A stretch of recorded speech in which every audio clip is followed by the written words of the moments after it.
The Republican-controlled U.S. Senate rejected a second Democratic bid yesterday to obtain documents and evidence in President Donald Trump's impeachment trial, an early sign the trial could proceed along lines favorable to Mr. Trump. As the third impeachment trial in U.S. history began in earnest, senators voted 53 to 47 along party lines to block a motion from Democratic leader Chuck Schumer to subpoena State Department records and documents related to Mr. Trump's dealings with Ukraine. The Senate earlier voted by the same margin to block a subpoena for documents and evidence from the White House in the matter. Democrats have called on the Senate to remove Mr. Trump from office for pressuring Ukraine to investigate former Vice President Joe Biden, a political rival, and then impeding inquiry into the matter. Mr. Trump, who was impeached last month by the Democratic-led House of Representatives on charges of abusing power and obstructing Congress, denies any wrongdoing and describes his impeachment as a partisan hoax to derail his 2020 re-election.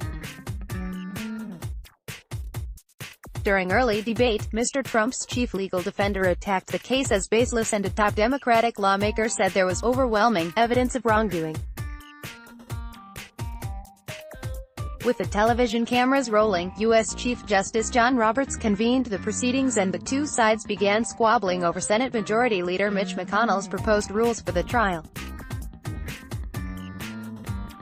White House counsel Pat Cipollone, who is leading Mr. Trump's defense, attacked the foundation of the charges against the Republican president and said Democrats had not come close to meeting the U.S. Constitution's standard for impeachment.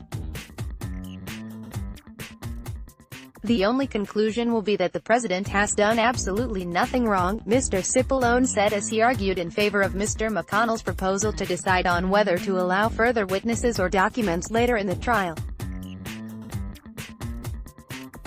There is absolutely no case. Democratic Representative Adam Schiff, who helped spearhead the House impeachment inquiry, summarized the charges against Mr. Trump and said the president had committed constitutional misconduct justifying impeachment. Mr.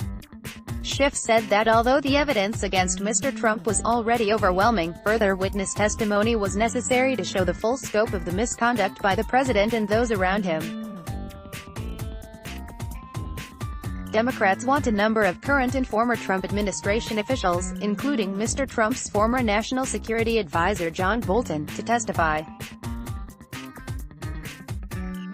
For all of the name-calling and finger-pointing from the president's counsel, we did not hear a single argument on the merits about why there should not be the documents and witnesses we requested in this trial, Mr. Schumer said. Mr. McConnell unveiled a plan on Monday for what would be a potentially quick trial without new testimony or evidence.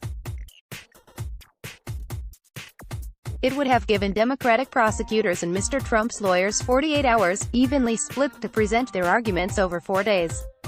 That plan was changed to give each side 3 days to give up to 24 hours of opening arguments. The rules also will allow the House's record of the impeachment probe admitted as evidence in the trial, as Democrats had demanded. We discussed it at lunch. It was pretty much a Republican conference consensus that made a lot more sense, Republican Senator Ron Johnson said. Democrats had accused Mr. McConnell of trying to rig a trial with proposed rules they said would prevent witnesses from testifying and bar evidence gathered by investigators. Mr. McConnell has repeatedly said the rules would mirror those the Senate used in the 1999 impeachment of then-President Bill Clinton. Irish Independent lets block ads.